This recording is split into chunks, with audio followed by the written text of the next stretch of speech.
नमस्कार दोस्तों, राज एकेडमी में आपका बहुत बहुत स्वागत है। आज आप इस चैनल के माध्यम से एक ऐसी चीज़ जानेंगे जिससे आपको ये चीज़ अपने आप में एहसास हो जाएगा कि आप सही ट्रैक पर हैं या नहीं हैं।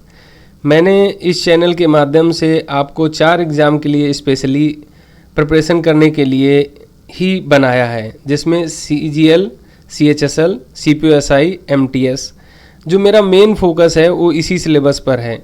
परंतु जो मैं इसमें पढ़ाऊँगा वो अदर एग्ज़ाम्स में भी काफ़ी हद तक मिलेगा। जैसे कि रीजनिंग आपको बहुत सारे एग्ज़ाम्स में पूछी जाती है, वो मिलेगी। मैथ्स बहुत सारे एग्ज़ाम में पूछी जाती है। एक बार आप CGL लेवल की जो तैयारी कर लेते हैं तो इससे जो लो लेवल के कोई भी एग्ज़ाम हो बहुत ही आसानी से आप क्रैक कर सकते हैं।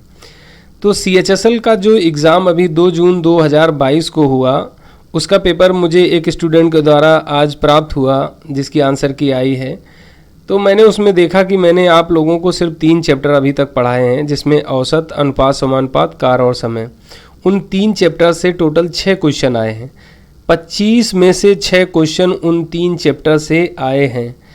तो आप इससे अंदाज़ा लगा सकते हैं कि आप किस लेवल का कंटेंट पा रहे हैं और किस लेवल की आपकी स्टडी हो रही है।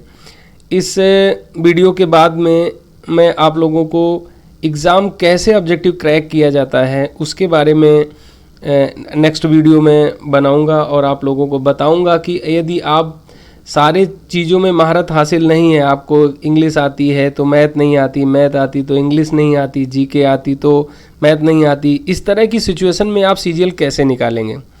CGL के लिए क्या मेन इम्पॉर्टेंट है, क्या आपको ज़्यादा आना चाहिए ताकि आप आसानी से उसे क्रैक कर सकें, और प्रीवियस ईयर के रिज़ल्ट किस तरह से हैं, किस तरह से परसेंटेज बढ़ रही है, इन सब चीज़ों पे डिस्कस करेंगे। तो अभी चलते हैं क्लास में। वो 6 क्वेश्चन जो CHSL में पूछे गए हैं उन्हें उन्हीं क्वेश्चन वार से मैं आपको दिखाता हूँ और किस तरह से उन्हें हल किया जा सकता है वो बताता हूँ। तो चलिए क्लास को शुरू करते हैं। यहाँ पर मैंने एग्ज़ाम और उसकी डेट और किस टाइम पे हुआ पेपर उसके बारे में पूरा लिख रखा है।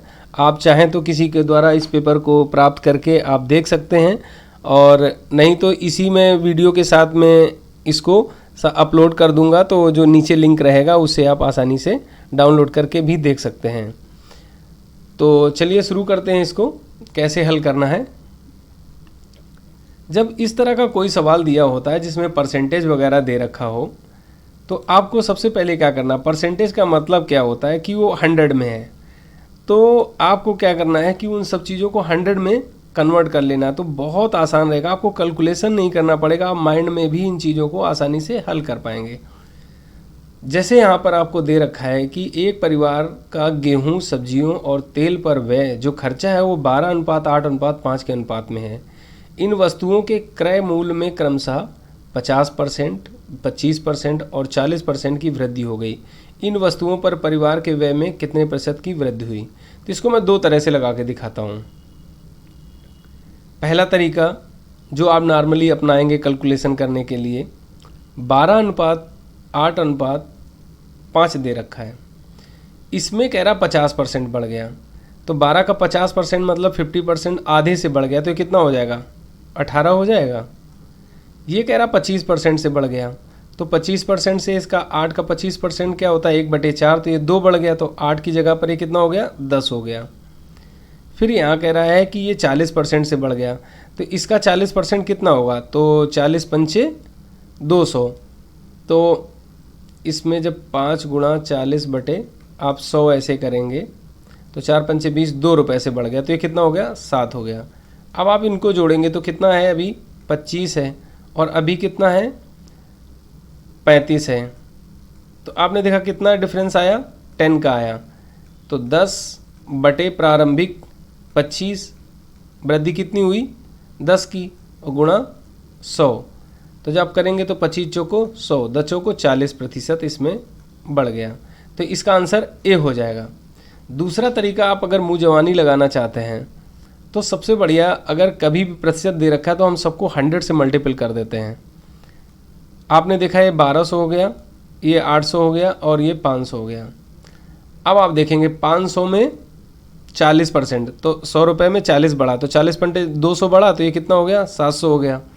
25%, मतलब 100 रुपये में 25, तो 25 अट्ठे 200, 200 ये बढ़ा तो कितना हो जाएगा, 1000 हो जाएगा। 50% मतलब आधा बढ़ गया, तो 1200 है, उसका आधा क्या होगा, 600 बढ़ गया, तो कितना हो गया ये 1800। आप अभी देखें कितना है 2500, इसमें कितना हो गया 3500, कितना बढ़ गया 1000, तो 1000 बटे क्या करेंगे आप 2500 गुणा 100, तो जब इससे आप काट देंगे तो 25 चौको 100 और 40%। ये आप मुँह जवानी कर सकते हैं और इसको भी कर सकते हैं, तो आप जिस तरह से आपको समझ में आए आप आसानी से इसे लगा सकते हैं, और मुश्किल से इसमें 40 सेकंड ही आपको लगेंगे, इसका आंसर आप निकाल पाएंगे। अगला क्वेश्चन देखते हैं, क्वेश्चन नंबर 10, जो पेपर में 10 नंबर क्वेश्चन है उसके बारे में चर्चा करते हैं। इस क्वेश्चन में कह रहा है ए बी से 3 गुना तेज है, इसीलिए किसी काम को बी से 32 दिन कम समय में पूरा करने में सक्षम है। यदि ए और बी एक साथ मिलकर काम करते हैं तो वो इस काम को कितने दिन में पूरा करेंगे। अब यहाँ पर क्या दे रखा है, उनकी क्षमताएं दे रखी हैं, ठीक है।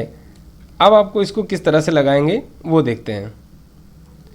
आपको जैसे मैंने बता रखा है कि ए और बी आपने यहाँ पर लिख लेना है, इसके बाद क्या लिखना है, उनके दिन, फिर क्या लिखना है यहाँ पर कार्य, और उसके बाद में यहाँ पर क्षमता।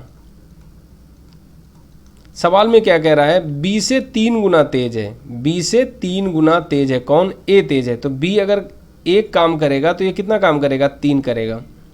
फिर आगे कह रहा है कि इसीलिए किसी काम को बी से 32 दिन कम समय में पूरा कर लेता है, बी से 32 दिन कम समय में पूरा कर लेता है।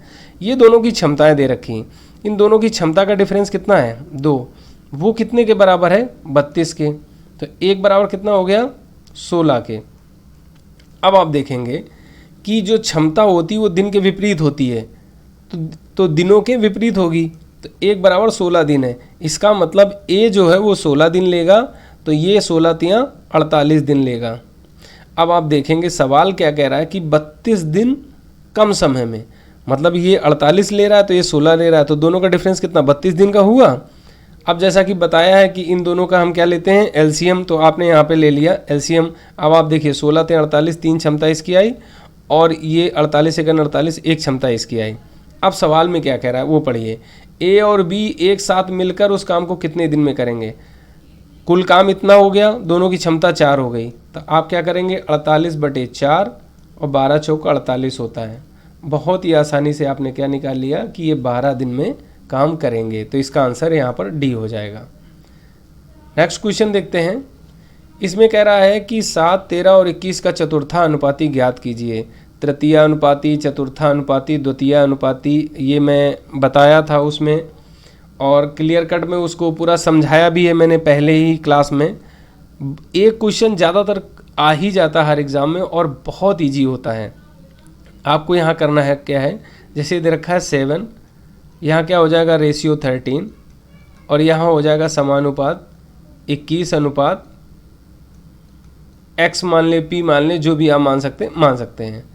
अभी क्या दे रखा है कि आपको क्या आपने पढ़ा है कि आंतरिक पदों का गुणनफल बाह्य पदों के गुणनफल के बराबर होता है, तो आप क्या करेंगे 7x बराबर कितना हो जाएगा, 13 × 21 हो जाएगा, 7 त्रिका 21 और 13 तियाँ 39। कितने आसानी से, आपको मुश्किल से 10 सेकंड भी नहीं लगेंगे इसका आंसर निकालने में। आप डायरेक्ट भी निकाल सकते हैं कि जब ये प्रथम, द्वितीय, तृतीय दिया है, चतुर्थी निकालना है, तो प्रथम चतुर्थी एक साथ होता है और अंदर वाले एक साथ होते हैं, तो आप इसको 7 त्रिका 21 डायरेक्ट यहाँ से काट के 13 तो 39 आंसर मार सकते हैं, तो जिसमें आपको मुश्किल से 10 सेकेंड ही लगेगा।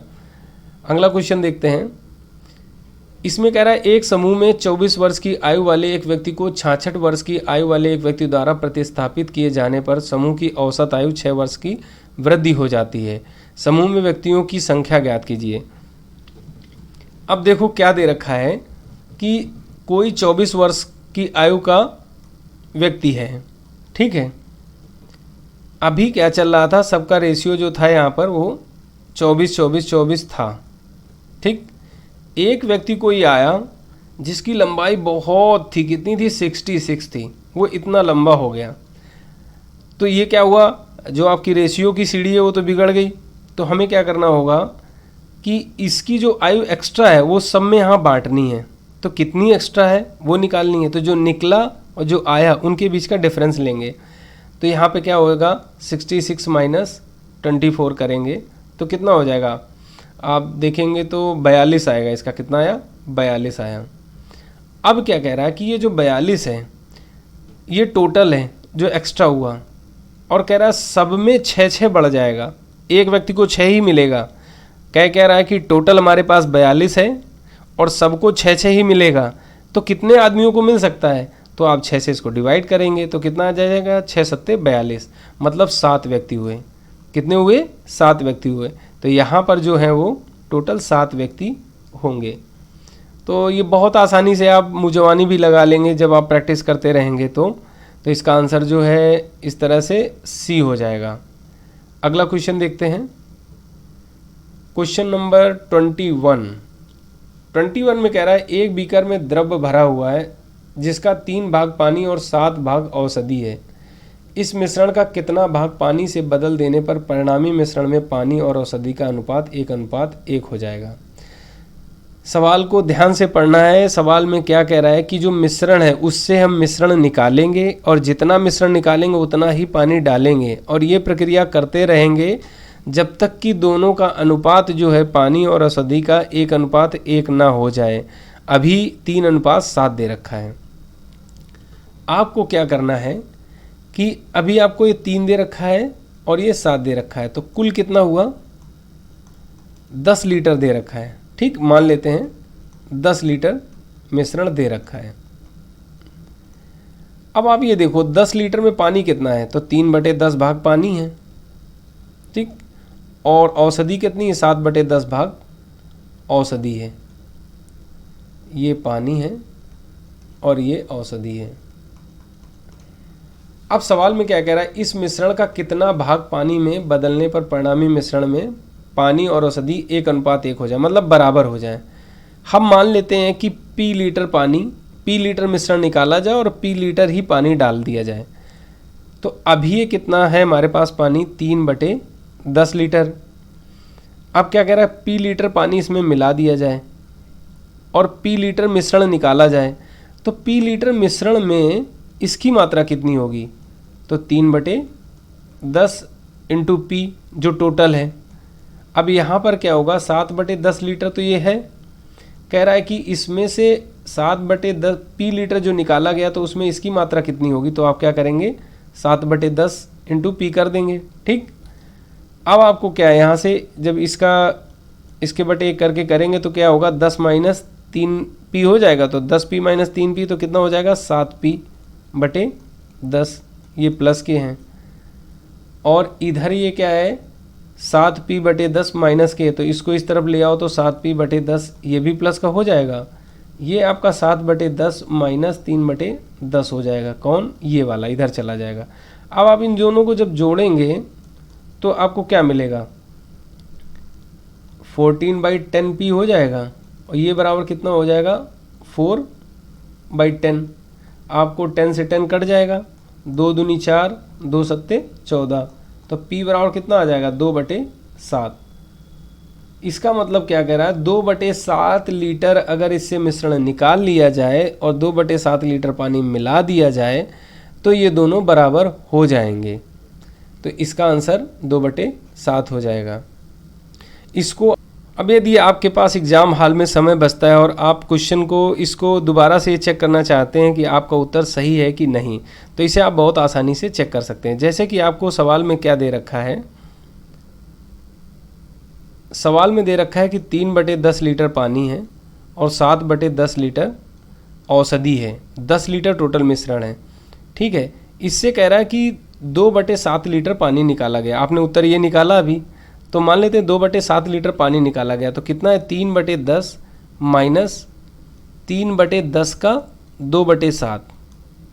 ठीक, 2/7 में 3/10 का कितना भाग होगा ये, उसके बाद क्या हो जाएगा यहाँ पर प्लस 2/7 बराबर ये किसके होना चाहिए, 7/10 लीटर पूरा औषधि थी माइनस 7/10 इंटू 2/7 मीन्स 2/7 में 7/10 का कितना भाग निकलेगा, ये चीज़ आपको देखना है। ये दोनों बराबर हो जाने चाहिए।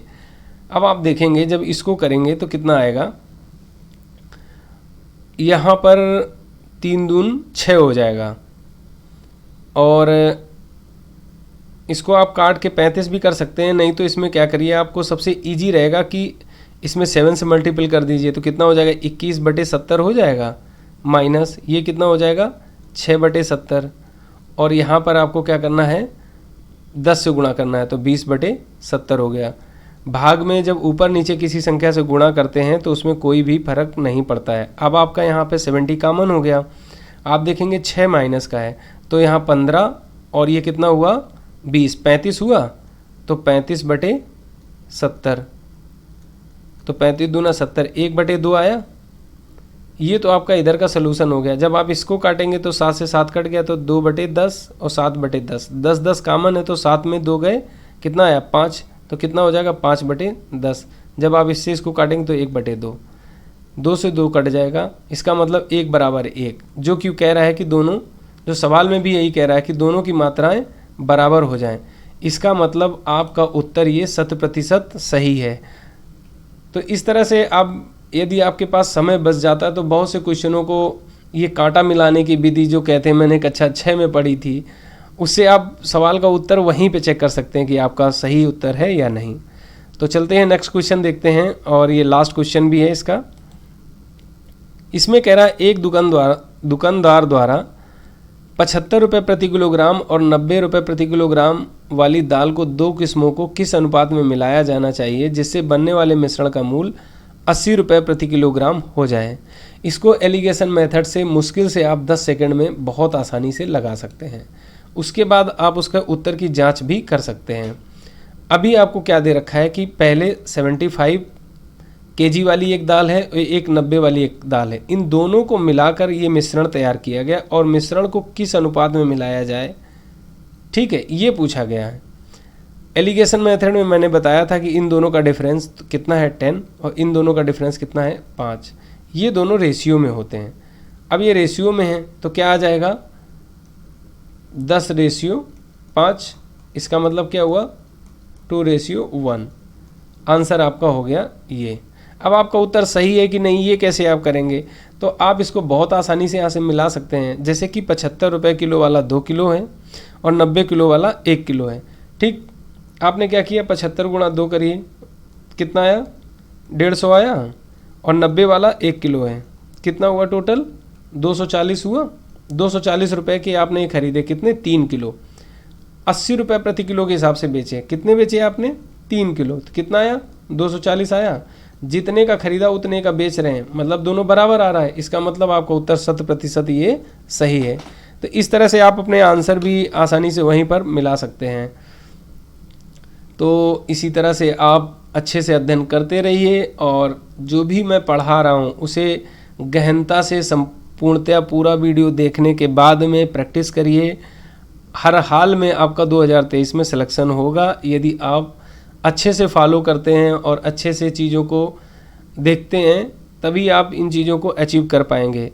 अगले वीडियो में आपको मैं बताऊंगा कि सीजीएल को किस तरह से क्रैक किया जा सकता है, या सीजीएल के नीचे जो भी एग्ज़ाम होते हैं जैसे सीपीओएसआई, सीएचएसएल या एमटीएस, इन एग्ज़ामों को आप बहुत ही आसानी से कर सकते हैं और बहुत अच्छे स्कोर ला सकते हैं। तो इसी के साथ ये वीडियो समाप्त करते हैं, मिलते हैं अगली क्लास में। Thank you.